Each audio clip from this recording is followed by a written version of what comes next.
आप सभी के साथ शैली का केस शेयर करने जा रही हूँ। शैली एक ऐसी महिला है जो अंतिम समय पर जब उनके पति मृत्युशैया पर थे, उस समय उनके साथ मौजूद नहीं रह सकी।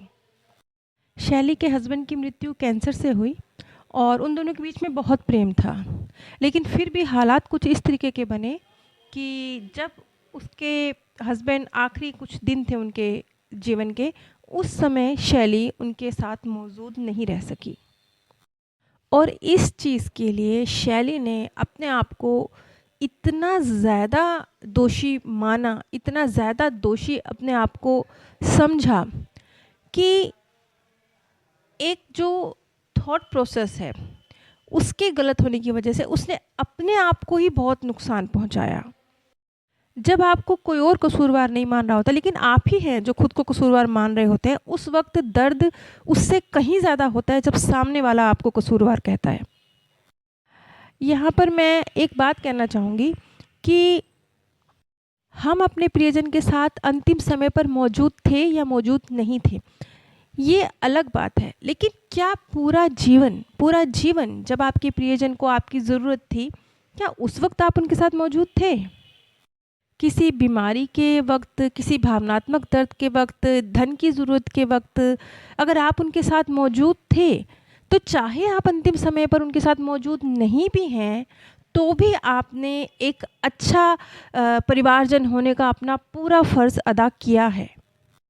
जिस समय जेम्स प्रांग ने ये सेशन लिया, उस वक्त उस सेशन में लगभग 1500 लोग मौजूद थे। शैली भी उन्हीं में से एक थी। जब शैली के हस्बैंड ने, जो कि अब इस दुनिया में नहीं हैं, जेम्स प्रांग से संपर्क स्थापित किया और साथ ही साथ उनके हस्बैंड ने एक बात कही। उन्होंने कहा कि शैली अपने आप को ऑलरेडी बहुत डैमेज कर चुकी है अपने विचारों के थ्रू। मैं चाहता हूँ कि आगे वो और अपने आप को डैमेज ना करे। शैली ने जेम्स प्रांग से कहा कि वो उनके हस्बैंड तक ये मैसेज पहुंचाए कि वो उन्हें हर पल याद करती है, वो उनके बिना नहीं जी पा रही है। इस पर जेम्स प्रांग का जवाब था कि उन्हें ये बताने की ज़रूरत नहीं है, वो तुम्हारे थॉट्स को हर पल सुन रहे हैं। इस लाइन पे गौर कीजिएगा, ये लाइन बहुत महत्व रखती है। वो जो आपसे प्रेम करते हैं, वो आपके थॉट्स को, आपको मतलब ज़बान से भी बोलने की ज़रूरत नहीं है, आप किसी और को कहते हैं कि मेरा मैसेज उन तक पहुंचाइए, वो आपके विचारों तक को सुन रहे हैं और आपकी जो फीलिंग्स हैं, जिन्हें आप दर्द को, जो कुछ भी आप महसूस कर रहे हैं, उन्हें महसूस कर रहे हैं। इससे ज़्यादा गहराई क्या हो सकती है? इससे ज़्यादा तो आप जीते जी भी किसी इंसान से बात नहीं कर सकते। अगर कोई जीवित व्यक्ति भी आपके सामने होगा ना, तो वो भी सिर्फ आपके ऊपरी लफ्ज़ों को समझ पाएगा। आपके मन की भावनाएं, आपके मन के दर्द, आपके मन के अंदर क्या चल रहा है, वो नहीं समझ सकता। लेकिन सोल के साथ ऐसा नहीं है। तो आपको भी किसी और को ये कहने की ज़रूरत नहीं है कि मेरा मैसेज उन तक पहुंचा दीजिए। आपके विचार हर पल उनके साथ कनेक्टेड हैं। और सिर्फ इतना नहीं, शैली के हस्बैंड ने ये भी बताया कि कई बार जब हम जीवन में किसी समस्या में उलझे होते हैं, हमें उसका तो हल नज़र नहीं आ रहा होता, या हम देखकर भी आंखें बंद करना चाहते हैं, हम उसका सलूशन कहीं और ढूंढ रहे होते हैं। हमें लगता है कि सलूशन यहाँ है नहीं, यहाँ कहीं और मौजूद है। ये ऐसा ही है जैसे आपके पैसे तो खो रहे हैं पार्क में, लेकिन ढूंढ रहे हैं आप उन्हें घर में।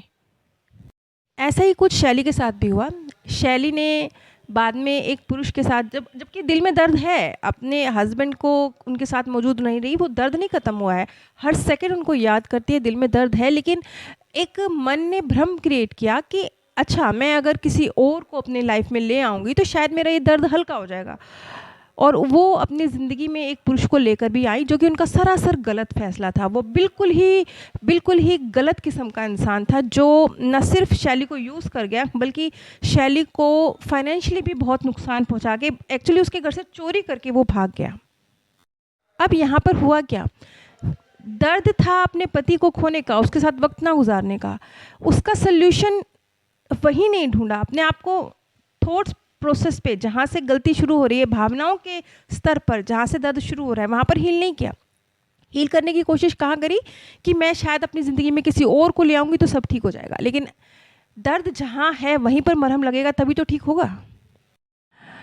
ये सारा जो घटनाक्रम घटा था उससे भी शैली के हस्बैंड वाकिफ़ थे, लेकिन शैली अपने आप को खुद कैद करके अपने ही विचारों की कैद में बैठी हुई थी, तो वो मैसेज कन्वे नहीं कर पा रही थी। अच्छा, एक बात और समझने की है यहाँ पर कि जब आप बहुत ज़्यादा गिल्ट की, दर्द की, डर की, ऐसे किसी भी फीलिंग के अंदर होते हैं ना, तो आपका ऑरा एक तरह से ब्लॉक हो जाता है। क्यों? आपका जो थॉट प्रोसेस है वो अपने आप में ही उलझ के रह जाता है। मतलब ज़्यादा बड़ी बड़ी बातें करके इस चीज़ को मैं उलझाऊंगी नहीं, सिर्फ एक छोटी सी बात है। अपने आप को चेक कीजिए कि जिस वक्त आपके अंदर कुछ भी हो, कोई गिल्ट हो, कोई दर्द हो, कोई डर हो, तो क्या होता है? आप टीवी भी देख रहे होते हैं, आप लोगों से बात भी कर रहे होते हैं, लेकिन कोई फ़र्क नहीं पड़ता। आपके मन के अंदर की दुनिया कुछ और होती है, बाहर की दुनिया कुछ और होती है। लोगों को लगेगा कि आप टीवी देख रहे हैं, लेकिन अगर आप गिल्ट में हैं तो आप टीवी नहीं देख रहे, सिर्फ बाहर से लग रहा है कि आप टीवी देख रहे हैं, अंदर से तो आप अपने दर्द को महसूस कर रहे हैं। अगर आप किसी डर में हैं तो लोगों को लगेगा कि ये व्यक्ति तो 50 लोगों के बीच में बैठा है, डर कैसा, लेकिन अंदर ही अंदर आप डर रहे हैं। तो कुछ इसी तरह से होता है जब आप सही जगह पर निशाना नहीं लगाते। जैसे शैली के मामले में हुआ, दर्द किस बात का था, भावनाएं कितनी आहत थीं, गिल्ट कितना ज़्यादा था अपने अंदर, उस सब पे गौर नहीं किया, उनके साथ बैठ के उसको नहीं सुलझाया, बल्कि अपने लिए मैं दूसरा साथी ढूंढ लूँ तो मेरा दर्द ख़त्म हो जाएगा। तो होना ही नहीं था। क्यों? क्योंकि दर्द तो कहीं और था और दवाई कहीं और लगाई जा रही है। जब शैली ने अपने पति से माफ़ी मांगी तो उसके पति का कहना था कि माफ़ी किस चीज़ के लिए। इसके बाद ये जो एक दर्द था शैली के मन में, इसे हील करने के लिए शैली ने कुछ जो एक्सरसाइज बताई जाती हैं अपने आप को इस दर्द से बाहर निकालने के लिए, उन्होंने रोज़ रात को अपने हस्बैंड को लेटर लिखना शुरू किया, जिसमें उन्होंने अपनी फीलिंग्स को खुलकर लिखना शुरू किया। साथ ही साथ शैली ने एक मेडिटेशन टेक्निक अपनानी शुरू करी।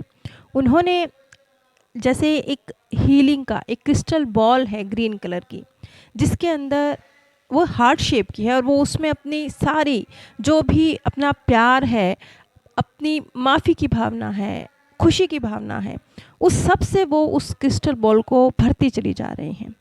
और फिर वो उस क्रिस्टल बॉल को अपने जो स्वर्गीय हस्बैंड हैं उनके गले में एक लॉकेट की तरह पहना देती हैं, और वो सारी खुशियाँ, वो माफ़ी, वो प्यार जो भी उन्होंने भरा है उस क्रिस्टल में, वो उनके स्वर्गीय हस्बैंड तक पहुंच जाता है। यकीन मानिए, देखने में तो ये लगेगा कि क्या ऐसा होता है, लेकिन हाँ, ऐसा होता है। जब सोल आपके विचारों को भी सुन सकती है, तो जब आप इस तरीके से उन तक खुशी की, प्यार की फीलिंग्स पहुंचा रहे हैं, तो वो कैसे नहीं पहुंचेगी। आप ये देखिए ना, आपके विचारों से क्रिएट होने वाली फीलिंग्स भी उन तक पहुंच रही हैं, तो डायरेक्ट जो फीलिंग आप उन तक पहुंचा रहे हैं वो कैसे नहीं पहुंचेंगी। अब यहाँ पर जेम्स प्रांग के सेशंस में ये चीज़ तो आप बिल्कुल क्लियर देख सकते हैं ना, कि जैसे शैली के हस्बैंड ने साफ साफ शब्दों में ये बात कही कि आपके थॉट्स, आपकी भावनाएं भी हम तक पहुंच रही हैं। तो जब आप डायरेक्टली इस तरीके से कुछ उन तक अपनी फीलिंग्स पहुंचा रहे हैं मेडिटेशन के माध्यम से, स्पेसिफिकली उन पर फोकस करके, तो क्यों नहीं वो ट्रांसफ़र होंगी। जो भावनाएं आप क्रिएट कर रहे होते हैं, दर्द की, गिल्ट की, स्वर्गीय प्रियजन के साथ ना हो सकने की, उनकी सेवा ना कर पाने की, वो तो आप अपने लिए क्रिएट कर रहे होते हैं ना, उनके लिए तो नहीं क्रिएट कर रहे होते, फिर भी वो उन तक ट्रांसफ़र होती हैं। तो अब सोचिए कि जो स्पेशली आप सिर्फ उन्हीं के लिए क्रिएट कर रहे हैं, वो कैसे उन तक पहुंचती होंगी। अब उसकी पावर का अंदाज़ा लगाइए। खैर, इस सारे प्रोसेस के कुछ वक्त गुजर गया, कुछ 1.5-2 साल गुजरने के बाद दोबारा शैली की जेम्स प्रांग से मुलाकात हुई, और उस वक्त वो बहुत खुश नज़र आ रही थी। उन्होंने जेम्स प्रांग को बताया कि उन्होंने अपनी एक सहेली के साथ मिलकर एक नया बिज़नेस शुरू किया है, जो कि काफ़ी अच्छा चल रहा है, और उसी बिज़नेस से रिलेटेड एक व्यक्ति के संपर्क में वो आई, जिससे अब वो जल्दी शादी करने वाली हैं। कम शब्दों में एक बात और मैं स्पष्ट करना चाहूँगी कि माफ़ कर देने का मतलब हरगिज़ कायर होना नहीं होता। माफ़ करने का मतलब ये नहीं है कि कोई आए, आपको रौंद के चला जाए, आपको फिज़िकल हानि पहुँचाए, आपके धन की हानि पहुँचाए, आपको मान सम्मान की हानि पहुँचाए, और आप उसे माफ़ करते चले जाएं। माफ़ी आपके डर को छुपाने का मुखौटा नहीं है। माफ़ी का मतलब है आंतरिक तौर पर खुद को चोट ना पहुंचाना। दूसरे को तो छोड़िए, दूसरे की तो हम यहाँ जिम्मेवारी ले ही नहीं रहे हैं, हम तो अपनी जिम्मेवारी ले रहे हैं ना। सामने वाले को माफ़ इसलिए थोड़े करना है कि सामने वाले का भला हो जाए, इसलिए करना है कि मैं एक भौतिक दुनिया में सही तरीके से जैसे मुझे जीना है और जैसे मुझे कर्म करना है वो मैं सही तरीके से करूं, लेकिन बिना दिल में दर्द को लिए हुए करूं। अगर आप माफ़ नहीं करेंगे और कोई व्यक्ति आए आपको चोट पहुंचा के चला जाए, आपने उसे माफ़ नहीं किया, तो भी आप सब कुछ करेंगे ना। जो कुछ भी वो आपको चोट पहुंचा रहा है तो आप उस पे हाथ भी उठाएंगे अगर अपने बचाव के लिए, या कुछ भी करेंगे, उसके खिलाफ रिपोर्ट लिखवाएंगे, कानून की शरण में जाएंगे, समाज की शरण में जाएंगे, या खुद हथियार उठाएंगे। आप अपने आप को किसी को चोट थोड़े पहुंचाने देंगे। माफ़ी का मतलब ये थोड़े है कि आप हाथ पे हाथ रख के बैठ जाएं और कोई आए आपको मार के चला जाए और आप बोले नहीं कोई बात नहीं, तुमने मुझे मार लिया, मैं आपको माफ़ करता हूँ। नहीं, आपने भौतिक दुनिया में जो कार्य करने हैं सही तरीके से वो आप कीजिए, लेकिन दिल में दर्द को इकट्ठा किए बिना। इसलिए आज तक जो आप माफ़ी लफ्ज़ का मतलब निकालते आए हैं कि माफ़ी किसी और को देनी होती है, नहीं, ऐसा लगता है कि वो किसी और को देनी है, हकीकत में वो खुद को देनी होती है। यहाँ तक कि किसी और को माफ़ी देकर भी आप खुद को ही माफ़ी दे रहे हैं, क्योंकि आपके ही दिल का दर्द हल्का हो रहा है। और कहीं अगर आप कमज़ोर हैं और आप माफ़ नहीं कर पा रहे हैं क्योंकि आप किसी भी तरह से फाइनेंशियली फिज़िकली कमज़ोर हैं, कोई आपको दबा के चला गया है, आप माफ़ नहीं कर पा रहे, फिर तो बात और भी ज़्यादा खतरनाक है, क्योंकि फिर वो व्यक्ति तहे दिल से जो बद्दुआएं देगा वो बड़ी खतरनाक हो जाएंगी।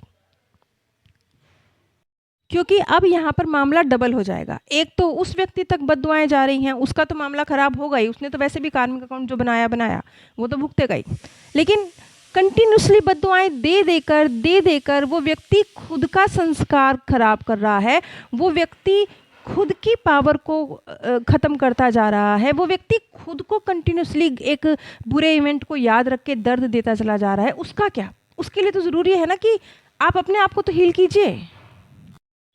आप सभी पर परमात्म सौंदर्य, प्रेम और आनंद सदैव बरसता रहे। आप सभी दिव्य परम धाम में स्थान प्राप्त